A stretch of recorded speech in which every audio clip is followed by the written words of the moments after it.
पुरातन काळामध्ये एका नगरात एक सावकार राहत होता. त्या सावकाराला 3 मुले आणि एकच मुलगी होती. सर्व मुलांची लग्न झालेली होती. सर्व सुना खूप चांगल्या होत्या. त्या एकमेकींना खूप छानपणे सांभाळून घेत असत. त्यांच्या नणंदेचे आणि त्यांचे सूत खूप छान जुळत असे. एक ब्राह्मण अनेकदा त्यांच्या घरी भिक्षा मागण्यासाठी येत असे. तेव्हा त्यांच्या सुना त्या ब्राह्मणाला खूप सद्भावनेनं भिक्षा देत असत. तो ब्राह्मण देखील त्यांना खूप सारे आशीर्वाद देत असे. एके दिवशी त्या सर्व सुना कामात होत्या. त्यामुळे ब्राह्मणाने जेव्हा दारावरती आवाज दिला तेव्हा त्यांनी त्यांच्या नणंदेला भिक्षा देण्यास जाण्यासाठी सांगितले. पण ती मुलगी भिक्षा देण्यासाठी आलेली पाहून त्या ब्राह्मणाने भिक्षा नाकारली. तो तसाच निघून गेला. ती भिक्षा घेऊन पुन्हा आतमध्ये आली. तिनं झालेला सर्व प्रकार आपल्या वहिनींना सांगितला. तेव्हा वहिनींना देखील ते ऐकून फार आश्चर्य वाटले. असे ब्राह्मणाने का केले असावे हे प्रश्नचिन्ह त्यांच्या मनात देखील निर्माण झाले. त्यानंतर बराच वेळा असे झाले, जेव्हा जेव्हा सावकाराची मुलगी भिक्षा घेऊन यायची तेव्हा तो ब्राह्मण भिक्षा घेण्यास नकार देत असे आणि तिला म्हणायचा की तुझ्या नशिबात चांगलं भाग्य लिहिलेलं नाही. हे ऐकून सावकाराची मुलगी दुःखी व्हायची. असे अनेक वेळा घडले. मग एके दिवशी सावकाराच्या मुलीनं तिच्या आईला सगळा प्रकार सांगितला. एक ब्राह्मण कसा भिक्षा मागायला येतो आणि तिच्याकडनं भिक्षा घेण्यास नकार देतो. सावकाराच्या बायकोनं तिच्या मुलीला सांगितले की पुढच्या वेळी ब्राह्मण येईल तेव्हा मला सांग. एके दिवशी ब्राह्मण दारात आला तेव्हा सावकाराची बायको दाराच्या मागे लपून सर्व काही ऐकत होती. नेहमीप्रमाणेच घडले. ब्राह्मणाने भिक्षा घेण्यास नकार दिला आणि सांगितले, तुझ्या नशिबात विधवा होण्याचं लिहिलं आहे, सौभाग्यप्राप्ती नाही. हे ऐकून सावकाराची बायको दारातून बाहेर आली आणि ब्राह्मणाला म्हणू लागली, आम्ही भिक्षा देतो, वरून तू आम्हाला एक अशुभ गोष्ट सांगत आहेस. ब्राह्मण म्हणाला, मी जे बोलतो ते खरं आहे. तुझ्या मुलीच्या नशिबात सौभाग्यप्राप्ती लिहिलेली नाही. जेव्हा तुमची मुलगी लग्नाच्या वेळी सप्तपदी घेत असेल त्याचवेळी एक साप येईल आणि तिच्या पतीला चावेल आणि ती विधवा होईल.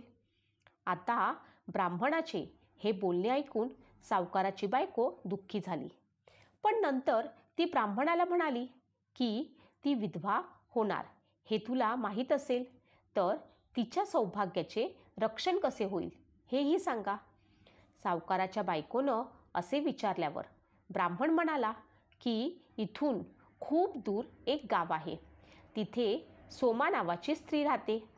ती प्रत्येक सोमवती अमावस्येला उपवास करते. त्यामुळे तिचं सौभाग्य दृढ आहे. तिने येऊन तिचं सौभाग्य तुमच्या मुलीला दिलं तर ती विधवा नाही होणार.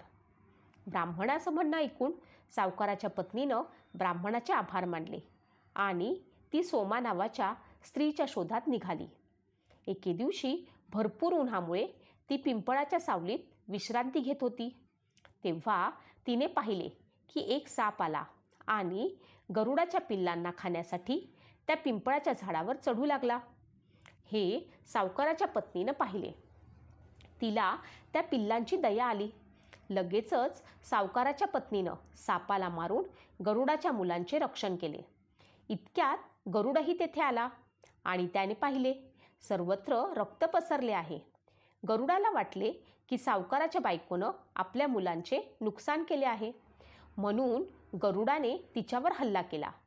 तितक्यात सावकाराच्या पत्नीनं त्याला थांबवले आणि सांगितले की मी तुझ्या मुलांचे रक्षण केले आहे.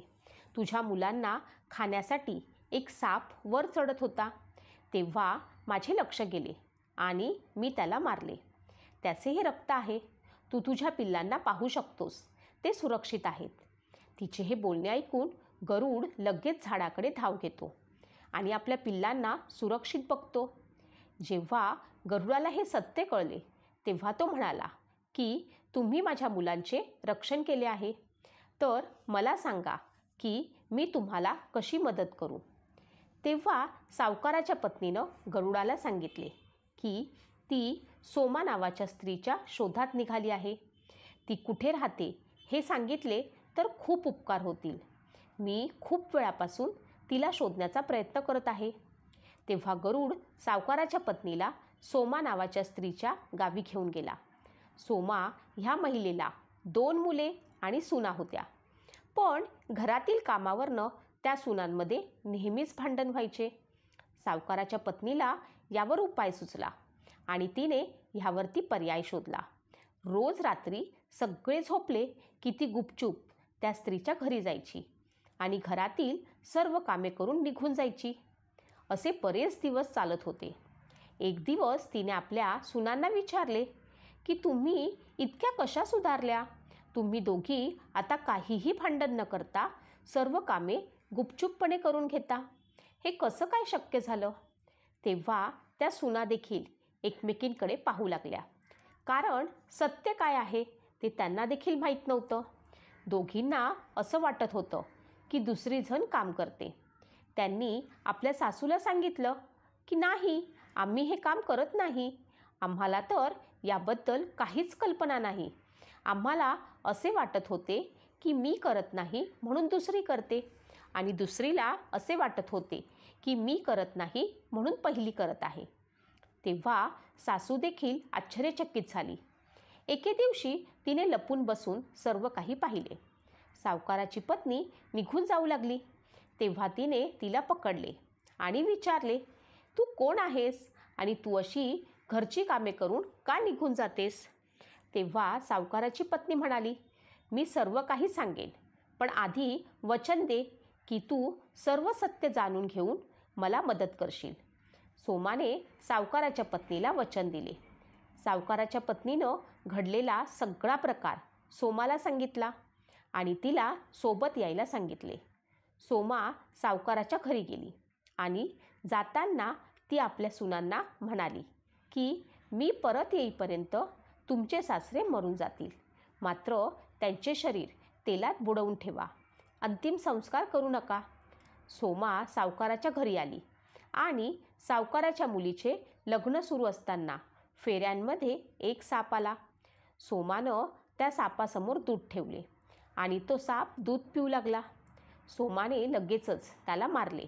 यानंतर सोमा म्हणाली, मी आजवर जे काही सोमवती अमावस्या व्रत केले त्याचे पुण्यफळ मी सावकाराच्या मुलीला देते.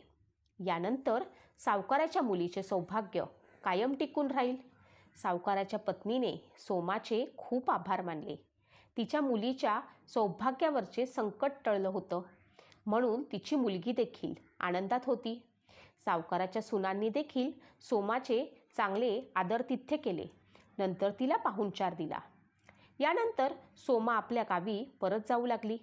वाटेत जाताना मग एके दिवशी सोमवती अमावस्या आली. सोमानं या दिवशी उपवास केला आणि पिंपळाची पूजा केली, कथा वाचली. दरम्यान सोमाच्या पतीचा मृत्यू झाला होता. घरी आल्यावर तिने सोमवती अमावस्येचे पुण्य पतीला दिले. यामुळे तिचा मृत पती पुन्हा जिवंत झाला. जेव्हा लोकांनी सोमाला विचारले की तू तुझ्या मृत पतीला कसे जिवंत केलेस, तेव्हा तिने सांगितले की ती नेहमी सोमवती अमावस्येचे व्रत करते. त्या व्रताचा परिणाम झाल्यामुळे माझे पती जिवंत झाले. हे ऐकून तिच्या गावातील इतर स्त्रियांनी देखील त्यानंतर सोमवती व्रत करायला सुरुवात केली. त्यांच्या घरी देखील समृद्धी आणि आनंद नांदू लागला. अशी ही सोमवती अमावस्येची कथा. तुम्हाला ही कथा आवडली असेल तर लाईक नक्कीच करा आणि ओम नमो शिवाय लिहायला विसरू नका. सोमवारी पौष महिन्याची अमावस्या येत असल्यानं त्याचे महत्त्व 100 पटीने वाढले आहे. या दिवशी श्री हरिविष्णू आणि देवादिदेव महादेवांची पूजा केल्यास विशेष फळ मिळते. सोमवती अमावस्या 30 डिसेंबरला येणार आहे. अमावस्येला स्नान, उपवास आणि श्राद्धाला विशेष महत्त्व आहे. भगवान शिव, श्री विष्णू आणि पिंपळाच्या झाडाच्या उपासनेचे वर्णन शास्त्रात अतिशय फलदायी असे करण्यात आले आहे. एखाद्या विशिष्ट मनोकामनापूर्तीसाठी पिंपळाच्या झाडाच्या मुळाशी जल अर्पण केल्यानंतर 108 प्रदक्षिणा करावी. सोमवती अमावस्येला भगवान विष्णू आणि पिंपळाच्या झाडाची पूजा केल्याने सुख, समृद्धी आणि आनंद मिळतो. पिंपळाच्या झाडाचे मूळ हे भगवान विष्णूंचे निवासस्थान मानले जाते. असे मानले जाते की या दिवशी भगवान विष्णू पिंपळाच्या झाडाच्या मुळाशी निवास करतात. म्हणून या दिवशी पिंपळाच्या झाडाच्या मुळाची पूजा केली जाते आणि ओम नमो भगवते वासुदेवाय नमः या जप करून पिंपळाची प्रदक्षिणा करावी. असे केल्यानं पितरांच्या आत्म्याला शांती मिळते. अमावस्या तिथीला पितरांची ही विधीपूर्वक पूजा केली जाते. पितरांच्या आशीर्वादानं जीवनात भौतिक समृद्धी, सुख मिळते. सोमवती अमावस्येला पांढऱ्या रंगाच्या वस्तूंच्या दानालाही अधिक महत्त्व आहे. म्हणून ब्राह्मणाला तांदूळ, दूध, साखर, खोव्यापासून बनवलेली पांढरी मिठाई, पांढरे कपडे